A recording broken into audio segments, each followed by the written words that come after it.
కర్కాటక రాశి వారు ఈ పక్షం లోపల కొంత జాగ్రత్తతో నిర్ణయాలు తీసుకోవాలి. మిథున రాశిలో గురువు సంచరించడము కొంతలో కొంత మనకు మంచి ఫలితాలను, అంటే ద్వాదశ స్థానంలో గురువు సంచరించడం మూలకంగా శుభమూలకంగా మనను ఖర్చు పెట్టిస్తాడు.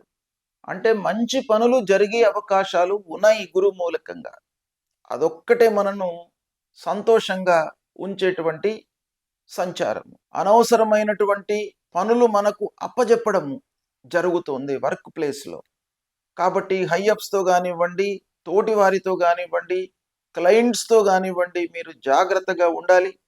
అనవసరమైనటువంటి మాటలు మాట్లాడకుండా ఉండడం ఈ పక్షంలో చాలా మంచిది. ఈ పక్షంలో కర్కాటక రాశి వారికి ముఖ్యంగా అష్టమ రాహువు మూలకంగా కొన్ని ఇబ్బందులు కలిగే అవకాశాలు ఉన్నాయి గనక అష్టమ రాహువు నుండి మీరు విముక్తులు కావడానికై రాహువుకు సంబంధించినటువంటి మూల మంత్రాన్ని ప్రతినిత్యం చదువుకోండి.